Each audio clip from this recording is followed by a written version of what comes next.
Hello বন্ধুরা, তোমরা সবাই কেমন আছো? আশা করছি তোমরা সবাই খুব ভালো আছো, আমিও খুব ভালো আছি। তো দেখো, এখানে একটা ফেস প্যাক বানাচ্ছিলাম। এটা কোরিয়ান ফেস প্যাক, ঠিক আছে? তো এটা আমি চালটা, অল্প চাল নিয়ে 3 চামচ মতন চাল নিয়ে এটা চালটাকে ধুয়ে দিয়েছি। তো চালটা কিছুক্ষণের জন্য রাখতে হতো, 5 মিনিট। তো 5 মিনিট রেখে দিয়েছি। তারপর চালটাকে ধুয়ে হচ্ছে কোনো একটা পাত্রে চালটাকে ভালো করে সেদ্ধ করবে।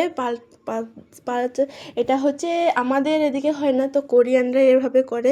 চালটা সিদ্ধ হয়ে গেলে কোনো একটা মানে এরকমই জল জল জল টাইপের রাখবে, যে কোনো চাল, ঢেঁকি ছাটা চাল হোক আর যে কোনো চাল হোক, যে সেদ্ধ করবে। সেদ্ধ করার পরে চালটাকে এভাবে ব্লেন্ড করে নেবে, যেতে চামচের সাহায্যে পারো, মিক্সারের সাহায্যে পারো, শিলনোড়ার সাহায্যে পারো, যেতে সাহায্যে পারো, যে কোনো চালকে এভাবে ব্লেন্ড করে নেবে। তো কোরিয়ান জানো তো বন্ধুরা, কোরিয়ানরা যে কোনো দিন কিছু মেশায় না।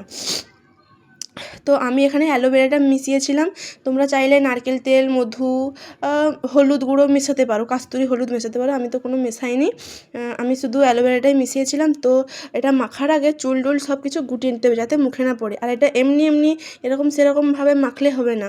এটা আমার মতন যেভাবে এরকম করে মাখছি, এরকম মাখতে হবে ভালো করে, যাতে হচ্ছে ভালো করে মাখতে হবে। তো মাখার পরে আমি এখানে আধ ঘন্টা মতন থাকতে হবে। তো আমি এখানে থাকতে ঘুমিয়েই পড়েছিলাম।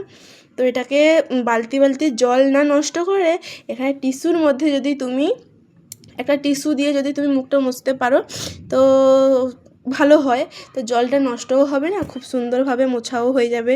তো আমি এখানে টিস্যু দিয়ে মুখটা মুছছিলাম। এটা আমি দেখেছিলাম একটা ভিডিওতে। তো তোমরাও ট্রাই করতে পারো, প্যাকটা খুব ভালো। আর চাল দিয়েই কিন্তু করতে হবে, চাল গুঁড়ো দিলে কিন্তু হবে না। এর আধ ঘন্টা মতো শুকোতে দিতে হবে। তারপরে এই যে আমার মুখটা দেখো, তোমরা হয়তো রেজাল্ট দেখতেই পাচ্ছ। তো আমি আরেকটু রাখলে ভালো হতো, আমি একটু তাড়াহুড়া করছিলাম, কারণ আমি স্কুল যাব, তাই একটু তাড়াহুড়া করছিলাম। রেজাল্টটা যদি তোমরা দেখতে পাও, তাহলে তোমরা চেষ্টা করতে পারো, খুব সুন্দর একটা একটা আসবে। তো